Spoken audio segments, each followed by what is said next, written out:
नमस्कार दोस्तों, मैं सुनील कुमार आपका स्वागत करता हूं आपके अपने चैनल क्या ऐसा होता है। दोस्तों, इस चैनल के माध्यम से मैंने आपको पितृपक्ष की सारी तिथियों के बारे में कुछ ना कुछ जानकारी दी है।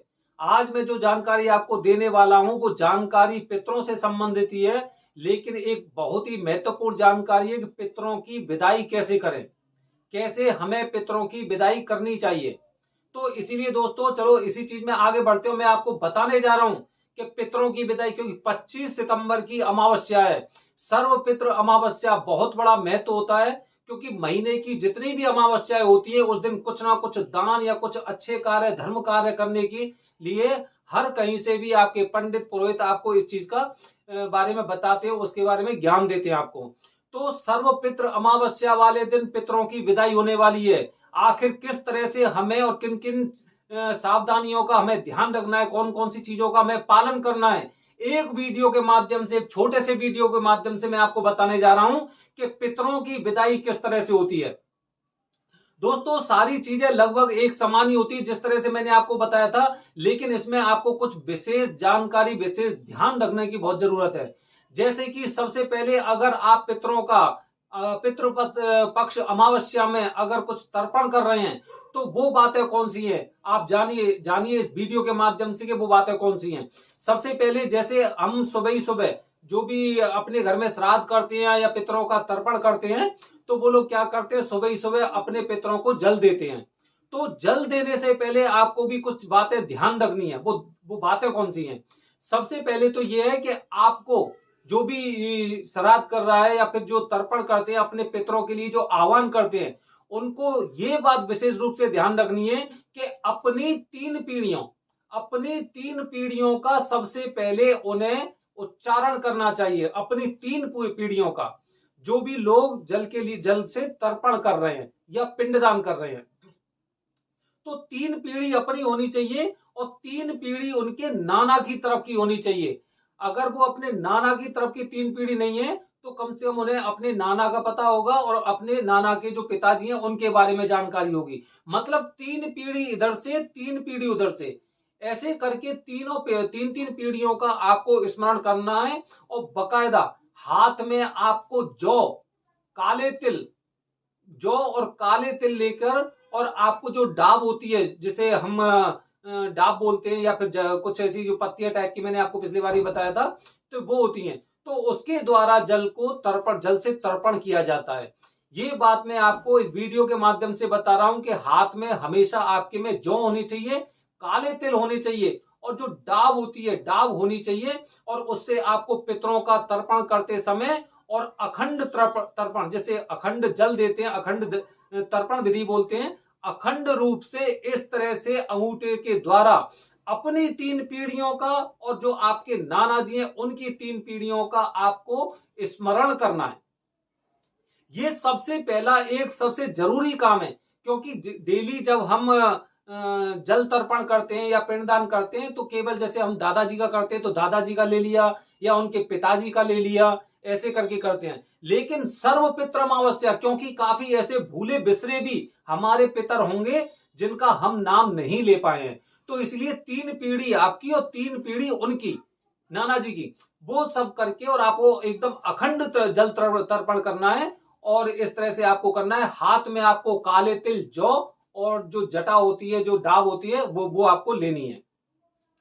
इसके बाद आपको क्या करना है? इसके बाद बताया जाता है कि जब आप पिंडदान करते हैं या फिर जैसे पितरों के लिए भोजन लगाते हैं, तो विशेष रूप से आपको ध्यान रखना है कि वो सारी चीज आपको या तो एक पत्तल में होनी चाहिए। पत्तल आती है ना, जो शादी वगैरह में बिछाते हैं, खाना खाने के लिए लगाते हैं, खाना उस पर परोसा जाता है वो, या फिर केले का पत्ता, केले के पत्ता या पत्तल पे ही वो खाना पितरों के लिए देना चाहिए। और जिसको भी आप खाना खिला रहे हैं उनको भी पत्तल में ही आपको खाना खिलाना चाहिए। ये बहुत जरूरी बात बता रहा हूं, क्योंकि आजकल मार्केट में तरह तरह की प्लास्टिक की, थर्माकोल की चीजें आ रही हैं।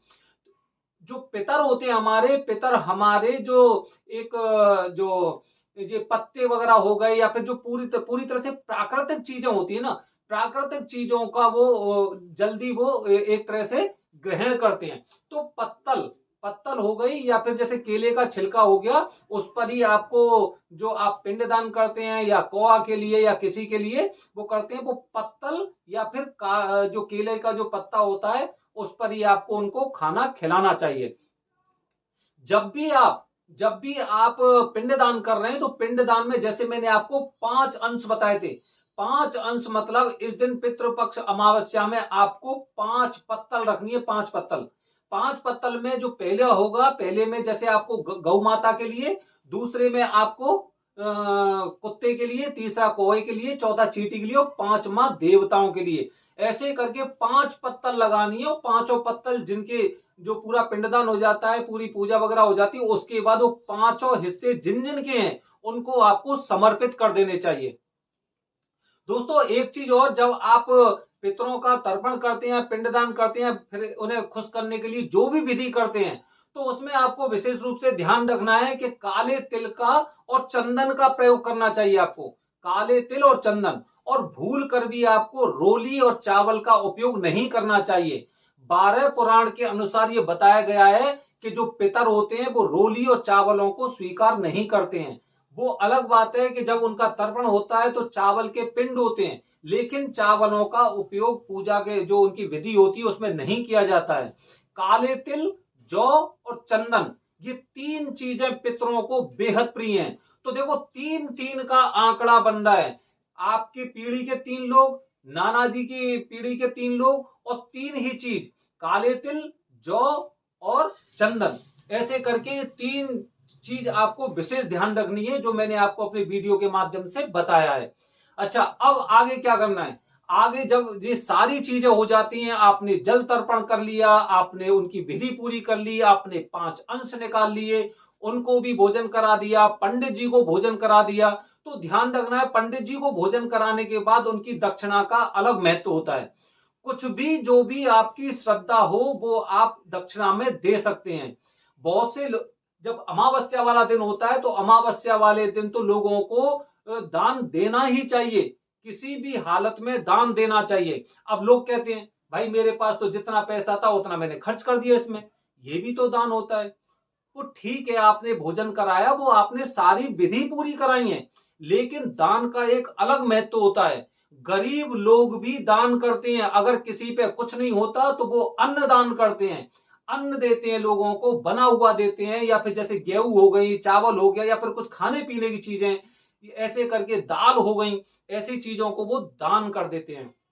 लेकिन जो इंसान पूरी तरह से समर्थ ना हो कि भाई अब मेरे पास तो बड़ा लिमिटेड पैसा है, मेरे पास तो ज्यादा पैसा ही नहीं है, मैं दान कैसे करूं, तो उस स्थिति में जो पुराणों में बताया गया है, शास्त्रों में जो बताया गया है, पितरों के लिए अगर आप ये एक चीज दान कर देते हो तो इसका मतलब यह है कि आपके पितर आपको जब जाते समय ऐसा आशीर्वाद देके जाते हैं कि आप भी खुश हो जाते हो और आप तरक्की करते हो, आप फलते फूलते हो, और हमेशा सदैव फलने फूलने का आपको आशीर्वाद वो देके जाते हैं।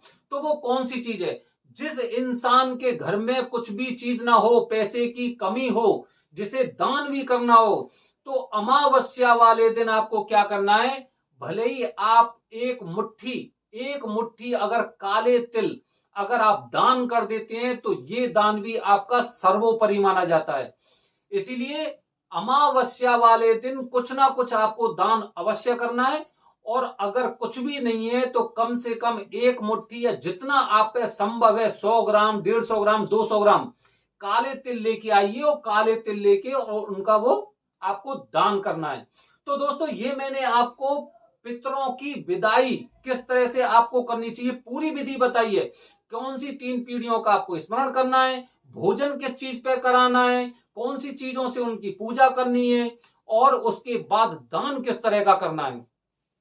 दोस्तों आने वाली मेरी वीडियो में मैं आपको बताने जा रहा हूं कुछ ऐसी जानकारी नवरात्रा के बारे में, क्योंकि पितृपक्ष जब संपन्न होता है तो उसके अगले दिन नवरात्रा देवी माता के जो दिन होते हैं 9 दिन के, वो शुरू होते हैं। क्योंकि हमें पहले ही ये बात बताई गई हो, ये प्रकृति का भी नियम है कि अगर भगवान है तो उसके बाद माता भी है। जब हमारे पितर हमें पूरी तरह से आशीर्वाद देके जा रहे हैं, तो माता रानी हमारी इच्छा, हमारी मनोकामना पूरी करने के लिए धरती पर आती हैं, और वो आदमी की इच्छा के अनुसार और जिस तरह के उसके कर्म होते हैं उसके अनुसार उन्हें वरदान देती हैं और उनके घर में वास करती हैं। तो नवरात्रि से पहले आपको कौन कौन सी बातें ध्यान रखनी है, कैसे कैसे माँ दुर्गा का आपको स्वागत करना है, मेरे अगले वाले वीडियो में देखिए, उसमें आपको बहुत जानकारी मैं देने जा रहा हूं। धन्यवाद दोस्तों। जय हिंद, जय भारत, हर हर महादेव।